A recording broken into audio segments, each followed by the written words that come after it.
I wanted to get your thoughts on two of my concerns about a post-Buffett Berkshire. Do you worry that some of your key operating and investing managers might leave for more lucrative opportunities once they realize they're working for one of their peers instead of a legend?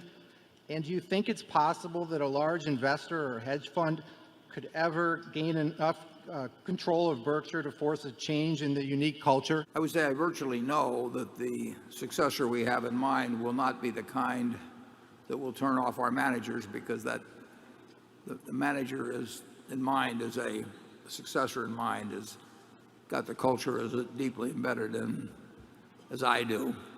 They would not, our managers would not, I don't think it'd be a question of leaving for more lucrative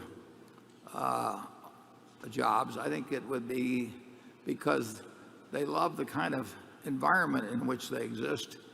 And if that environment didn't exist, it wouldn't be a question of whether the alternative was more lucrative.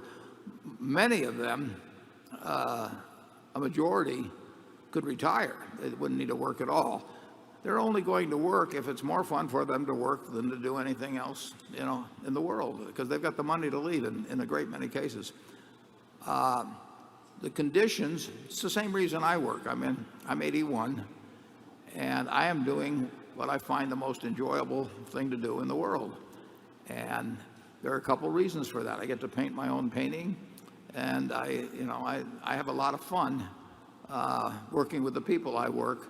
And our managers work for the same reason. They do get to paint their own paintings.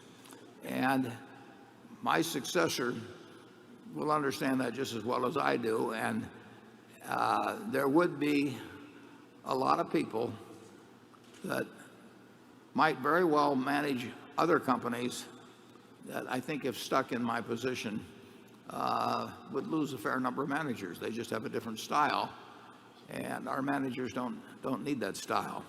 In terms of a takeover, I think that really gets unlikely. The size is a huge factor, and even because of the A and B shares, the A shares get converted to B shares when I give them away. And even 10 years from now, it would be likely that I would own, or my estate would own, something in the area, perhaps of 20% of the votes, thereabouts. So the Buffett family will probably have 10 times the voting power for a long time of anybody else. So I think it's extraordinarily unlikely for both those reasons, size and the concentration that will exist.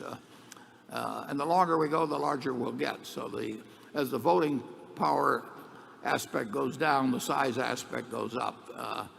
So I don't think there will be a takeover of Berkshire. And you do not need to worry about my successor. In many ways, he'll be better than I am. He will be totally imbued with the culture. The company's imbued with the culture. It would reject anything. The board of directors reflect that culture.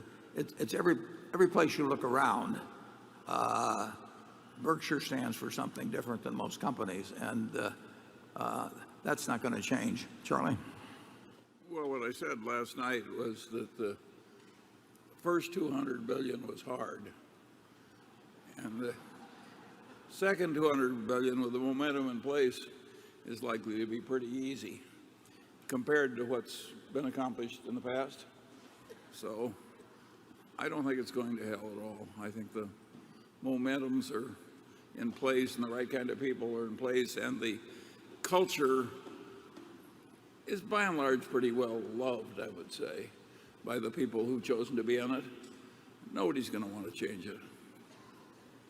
Yeah, the businesses are in place to take it to 400 billion. We have the businesses to take it to 400 billion. Well, but in addition to that, I think people of the type who have sold to us when we were the only acceptable buyer, I think will come to our successors because they will be the only acceptable buyer, at least for some significant part of what's done. So I don't think it's going to be all that difficult.